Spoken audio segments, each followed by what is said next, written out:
Hello Ascenders, and welcome to our video on Rising Stars. Let's train your child to be their best.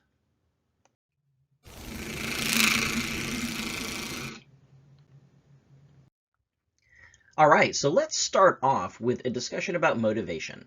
So the pain-pleasure principle was developed by Sigmund Freud, and it suggests that people make their choices either to avoid or decrease pain, or they make their choices that create or increase pleasure.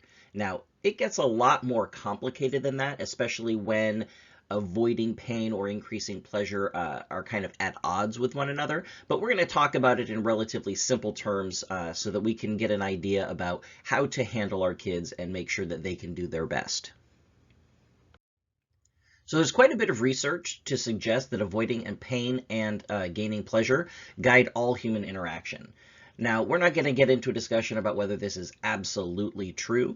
Our goal here is to use these principles to understand how to help our students become the best that they can be. So one of the principles to understand is that avoiding pain actually is a more powerful motivator than gaining pleasure over the short term. So, for example, if your kid is like, "Ooh, I want a cookie, but I know I'm gonna, get smacked if I grab a cookie out of the cookie jar," I will not grab the cookie out of the cookie jar. I will wait until I can get a cookie later. So that kind of like, I know I'm gonna get it, that's gonna keep us from taking the action that will bring us pleasure. Over the long term, those things become a little bit more fuzzy, and we'll get into that in a little bit more detail. Emotion trumps logic. So as adults, we're often interacting with children on a logical level because we've been trained to think on a logical level. For most kids, this isn't going to be super powerful.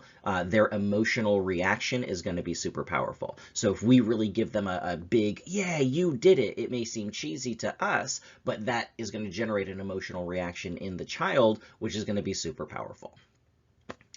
Present trumps future. This isn't really shocking, I think, for most of us. If I can get it now and it makes me happy, it's way better than waiting for it later. Unfortunately, this is one of the things that keeps people from saving for their retirement and stuff like that because they're really looking for that instant gratification. And then the last idea here is that perception is reality. So this is one of the reasons why for some people, no matter how often you tell them they're doing a great job, internally something is really telling them that they're not doing good, and so that's their perception, and for them, that's their reality. So we want to make sure that, especially with children, we're constantly giving them positive feedback and helping them to understand that they're doing a good job. All right, so I'd like to tell you a story about my past and kind of use these principles to help us understand kind of what was going on with me, and hopefully that will help you understand what's going on with your children.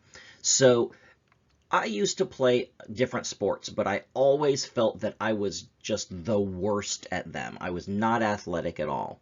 And part of that was this idea of pain versus pleasure. So I didn't like running, and so it doesn't matter whether it was t-ball or soccer, there was always running involved, and I didn't like running. It didn't feel good, and so I was never very good at this. So soccer is one of these things where I wouldn't like chase the ball really hard because it bothered me to run, and so the pain kept me from achieving because the pleasure of getting control of the ball or shooting a goal wasn't powerful enough to motivate me to overcome the discomfort that I felt from the physical exercise. So when we're trying to build a system, one of the things we need to keep in mind is both the pain and the pleasure aspects, and try to make those things balanced in such a way that the system has incentives to really help a child change their behavior. If I had been incentivized in a way that had been motivating for me, I would have probably overcome that discomfort and been able to get to a place where like, oh, running didn't bother me, and so it was not a problem anymore. It just was like that was never the case, and so I kept kind of giving up on these sports because I just never quite enjoyed any of them. The next part, emotion versus logic. We probably all know that a stronger emotional reaction leads to longer lasting outcomes. In this case, these were almost lifelong outcomes for me because my emotion was that I was terrible at these and I wasn't athletic. And no matter how much my mother would say, like, oh, you're doing okay, you know, just keep with it, you're going to be fine.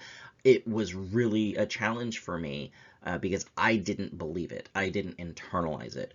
And I didn't have a whole team of people there on my side, you know. So if you're on a team like that, in my case, you know, the coach was fine, but there were better players than me. And so the coach didn't give me a lot of attention or positive feedback because he had better players that he needed to pay attention to. Other teammates, similarly, you know, if I sucked, then they're frustrated with me. And so those negative emotional reactions couldn't overcome that logic that my mother was trying to give me. And so that was one of those things that just kept with me for almost my entire life. Present versus future. So immediate feedback is much more motivating than future consequences. And this gets back into that idea that, sure, in the future, I might feel like, oh, yeah, I can run and I can do this better. But in the moment, I didn't like it. And so I was having a hard time overcoming that. This is how it feels in the present. I can't really think about the future piece. So when we're building systems with our kids, we want to make sure that the present is as awesome as we can make it, so that keeps them motivated to make their kind of their way toward the greatness that we want to see out of them. And then perception is reality. So to change behavior requires first a change in perception. And since my perception never changed as a child, I always had this perception that, oh, I'm just not athletic. I'm terrible at all these things that I try. And because I feel like I'm terrible, of course, I'm not giving it 100%. And so I continue to have outcomes that reinforce that idea that I'm terrible at this. And so if there was a way to change that perception, then I might have more earlier in my life, I might have changed the way that I saw myself. All right, moving on. Drop by drop is the water pot filled. So let's talk about rising stars and building the behavior we want to see. We want to think of all of our students as rising stars. Kids, teens, adults, we want everybody to feel like they are on the rise. And so this is the goal, to help build those behaviors that are going to help them to achieve the things that they want to achieve and that we want to see them achieve as well. Okay, so we want to talk about rewarding appropriate behavior. But before we can get to that reward, we have to build the appropriate behavior.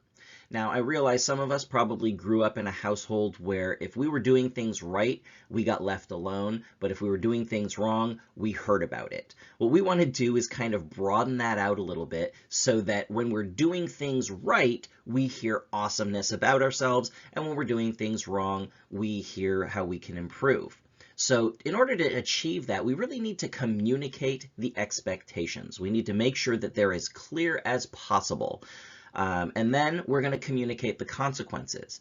Now, there's often a negative connotation to the word consequences, but we're trying to use a neutral idea here because consequences can be positive when you're doing awesome things, and consequences can be negative if you're doing the wrong thing. Then we want to practice success. We want to make sure that we're not just telling what it is that we're expecting, but we're showing how to achieve that. And we're practicing that with, especially with our kids when we're trying to get them to build the behavior we're looking for. Once they've practiced that success, we're going to celebrate the success because they will be successful if they're practicing it with you. Later on, we're going to kind of let them out into the environment and kind of watch what they're doing, and then we're going to catch them in the act. Now again, for some of us, getting caught in the act was always a bad thing. We're going to try to make this a good thing as well. So if you catch them doing something good, you catch them doing the behavior that you asked them to do, we're going to immediately point it out. Hey, I love how you're doing this, and we're going to make sure that they feel that positive feeling for having done on their own the thing that we just practiced with them.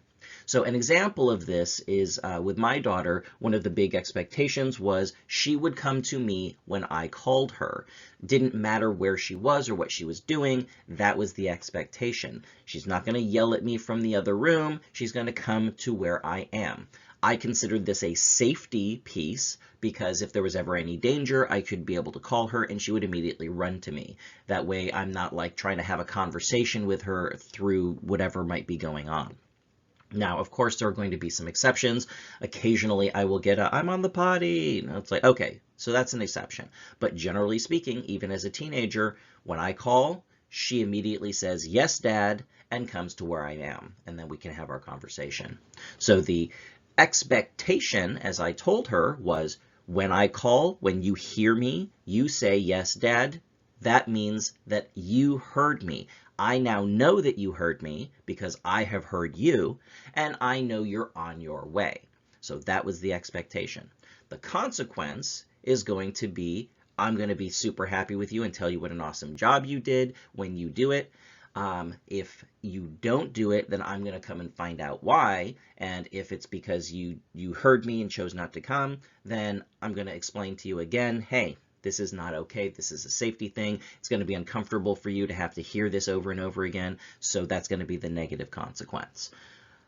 We practiced this. So I would say, okay, we're going to practice this. So I want you to run off somewhere in the house. We're just going to take like 2 minutes and we're going to see how many repetitions we can get. So I just sat like at the bottom of the stairs in the middle of our house, and she ran off somewhere, and then I would go, Jasmine, and she would say, yes, Dad, and then she would run back, and she'd be there in a few seconds. High five, hug, great job. That was part of our celebration. Okay, do it again. And so we did this for 2 or 3 minutes, and we did it over the course of a week or two, and we celebrated the success. I told her what an awesome job she was doing, and then it became part of the routine. And so now I can just call Jasmine and she'll be like, yes, Dad. And she'll come to me and I'll be like, awesome. Thank you so much for coming to me.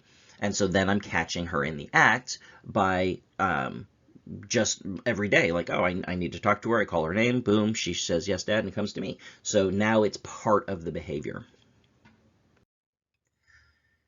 Building that appropriate behavior. So when we're communicating the expectations, we want to be as specific as possible for best results. So we want to make sure we are telling them exactly what we want them to do. So an example might be clean your room. Okay, well, how clean does it have to be? It might be better to say, the expectation is that there is 0 pieces of clothing on your floor. Every piece of clothing goes into the hamper.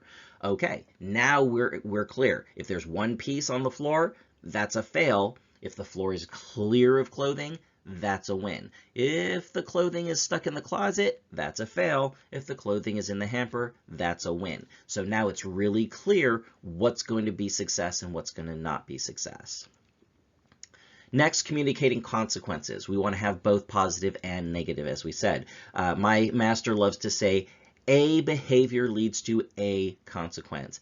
B behavior leads to B consequence. So when I see you clearing all the clothing off your floor, I come in and I check, all the clothing is in the hamper, bam, you're immediately going to get a high five, you're immediately going to get 30 minutes of TV time, whatever it is.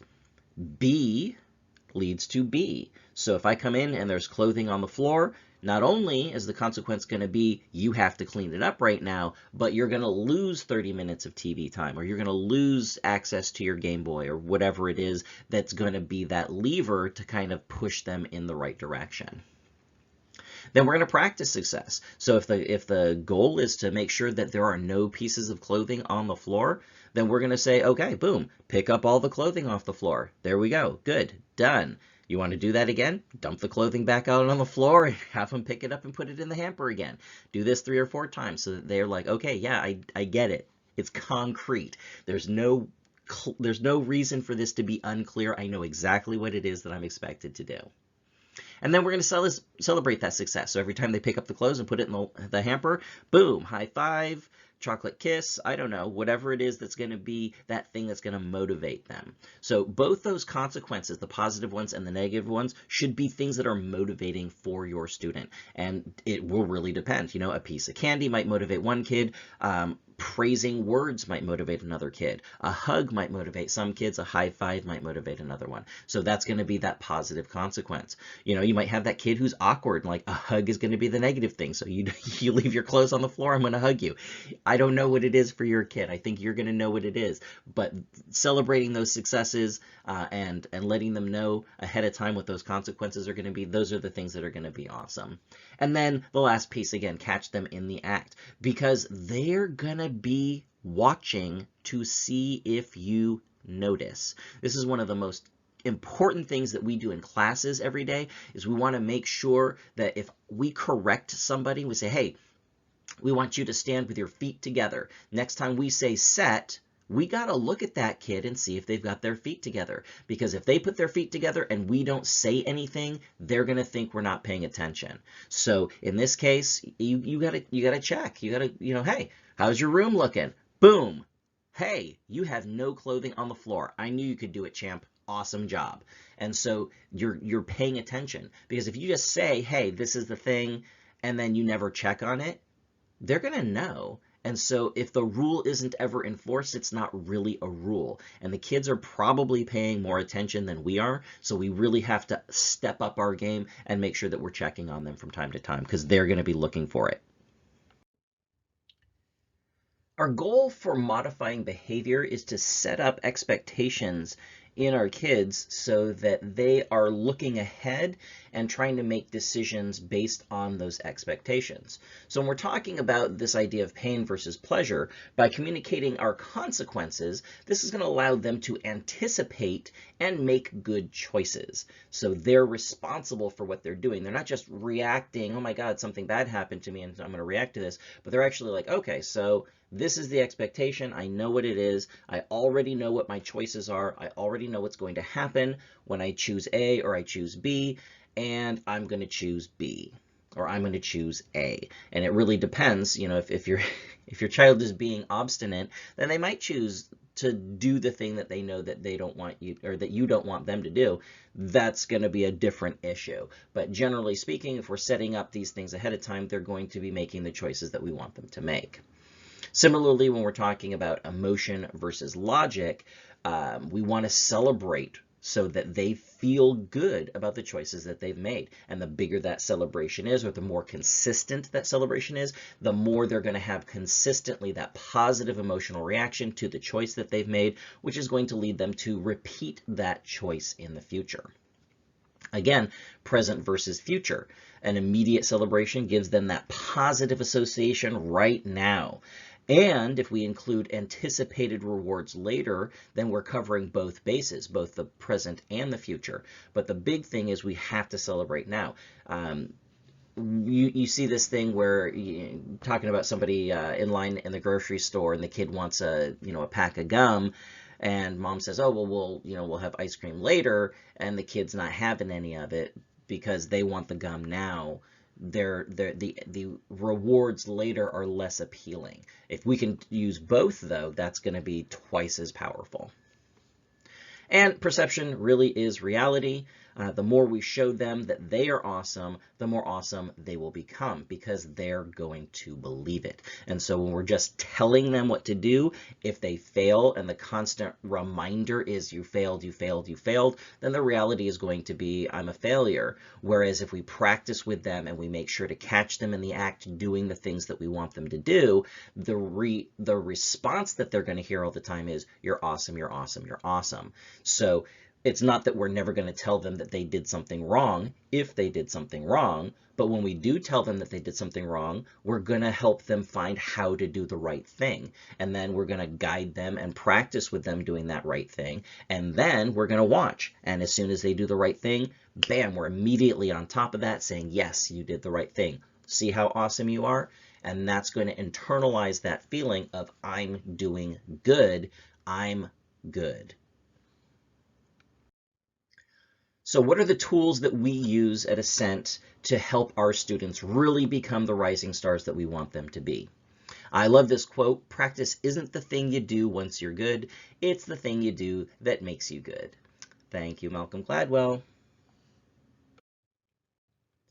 So the tools that we use really have three parts. So we've got the Rising Star Sheets, which we use to practice at home and practice at school. And these involve the life skills that we teach in class. So belief is yes, I can, making sure that they believe in themselves and have that positive I can do it attitude. Communication is the link between the world and me, this idea that what we say and what body language we express is really important. So we want to use appropriate language all the time. Discipline is to obey what is right. This gets into the idea that we really know what the right thing is to do in most situations. Sometimes we don't have the discipline to choose the right thing, so we need to build our discipline and make sure we're choosing the right thing all the time. Honesty is the first step to an abundant life. The idea here is that the more honest you are with yourself and with others, the more opportunities are going to come your way because you're going to have an awesome reputation. Respect is not what you know, it's what you do. So parents, if you've ever heard your kid say, "I know," when you ask them to clean your room or you're supposed to be doing the dishes, "I know." Well, it's not what you know, it's what you do. So when they respond, "I know," you can respond, "Yeah, but did you do it?" Awesome. So self-esteem is the joy of being myself, and this gets into the idea that you are an awesome person as you are, and the best version of yourself is the best thing to be. So we're not looking at others and wishing we were them or we had their life. We're looking at ourselves and saying, okay, how do I make myself the best me I can be? And then we love to hear about it. So if they did an awesome communication thing, they used the language that was best for that situation, tell us about it. What did they do? What did they say that was so awesome? And then we're going to use this in class. And then on the other side, we've got our school skills. So behavior, I'm choosing the appropriate actions in school. Teamwork, I help my team work better together. Classwork, I get my assignments done. Homework, I finish my work and get it turned in. And then assessments, I remember what I learned. And then this has a space here for either you or your teacher to write down what was awesome about them. And then the teacher and the parent can sign it. And then for some students, we know that there's homeschooling going on. If the teacher and the parent are the same person, awesome, just fill it out. And the students can, you see up the top there, it's for 1 star. And so the students will get a star on their star tag. And so these are tags that we give them out when they first join us, and they can earn these stars. And so if they did an awesome at school and an awesome at home, they can earn 2 stars when they come in. And so the thing there is we bring the students, you parents and teachers fill these out, the students bring them in, and then we celebrate them in class. And so that way we give them a high five, they get a star. So not only are they being celebrated at home, but they're being celebrated at school, they're being celebrated at the dojon. So there are best practices for using these. And now there's lots of different ways that parents have used these, but this is our recommendation. So first of all, pick one behavior. So if it's no clothes on the floor, great. If it's come when I call, great. If it's put your dishes in the dishwasher, great. But pick one thing to practice, because the more we narrow it down to one thing, the easier it's going to be for the student to grasp it and fix it immediately. Again, as we said before, communicate the expectations, what's going to be good when they do it, what's going to be bad if they don't do it, communicate the consequences, practice that success, celebrate that success. So when you have communicated the expectations and the consequences, then enact those consequences, and then catch them in the act. And so when you catch them in the act particularly, you celebrate them right then. We recommend keeping some of these Rising Star Sheets at home, so when you catch them in the act, you fill it out right then. So if it's something as simple as putting your shoes in the closet, then when your kid comes home and they put their shoes in the closet, you'd be like, oh my God, you put your shoes in the closet? High five, we're filling out a Rising Star Sheet right now. And then you write it down, you tell them what it says, amp them up. Get them excited about it, because then you're going to have them bring it to us, and we're going to reinforce that victory. So not only are they being victorious at home, but they're being reminded of that victory later. That emotional reaction is going to last, and it's going to help them change that behavior very quickly, and it's going to help to keep that behavior positive throughout their life. So essentially, we are going to teach these life skills in class. You're going to practice specific aspects of those at home. You're going to celebrate them at home, and then we're going to celebrate them in class. And that's going to be that positive cycle of reinforcement. So any behavior that you want should be pretty easily tagged to one of these life skills. So if it's something like putting the shoes in the closet, that's to obey what is right. That's the rule. Keeping the clothes off the floor, I'd say that's also discipline. Or self-esteem, the joy of being myself, living in a clean room. Confidence in responding, like I said with Jasmine. Jasmine, I call you, she runs to me. That's going to be communication. It might also be discipline. So there's a lot of different things. If you've got a kid who's telling you things that aren't necessarily true, or they're misrepresenting things, that could be communication, that could be honesty. So there's a lot of ways that these can kind of cross-pollinate with the things that you're looking for at home. And then when that behavior is firmly in place, start the process over with a new behavior. So if they're keeping their room clean and they're putting their dishes in the dishwasher, now what is it that they need to be doing? So what is the next level? What's the next chapter, if you will? And then you'll start to see this improvement is going to grow organically. And then they're doing multiple things that you've been asking them to do. And they're doing things that you didn't ask them to do. We've had everything across the board, to being kinder to their siblings, to helping empty the car when somebody gets home with the groceries. These things start to become spontaneous, and you're going to see lots of different behaviors improving. And then you can be like, whoa, there's so much good stuff, I don't have room enough to write it all down. And that's a great problem to have. One of the pieces of these systems that is so powerful is to build a cohort of consensus. So I've heard many times of students who are happy to argue with their parents. Particularly, I grew up in a single parent family. I was happy to fight with my mom. But when I started hearing the same things from other people that I respected, my teachers, my other family members, it was hard to argue with them. So one of the things that's so powerful is when the message is consistent across platforms. So mom's saying it, dad's saying it, grandma, grandpa, teacher, Mr. Morrow saying the same thing.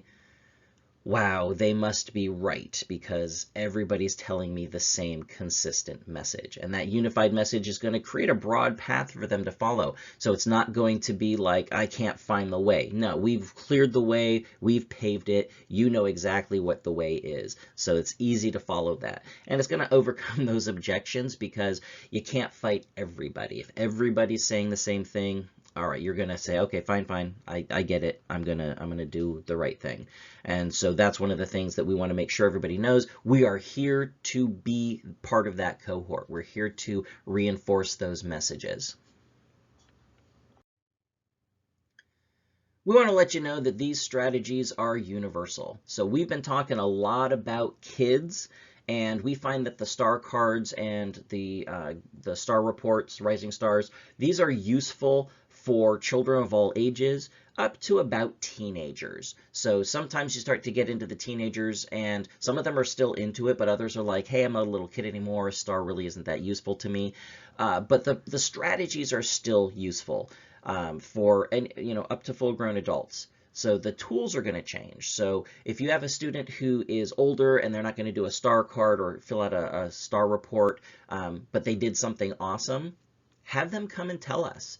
So we can give them a high five and tell them what an awesome job they're doing. If you're an adult and you're working on developing these behaviors that you've been struggling with, come in and share your successes with us. If there's something you're struggling with, or a kid is struggling with, have them come in and talk to us. Our goal is that the Academy is a safe and supportive place. So you can share with us your struggles, you can share with us your victories, and we're here to help you.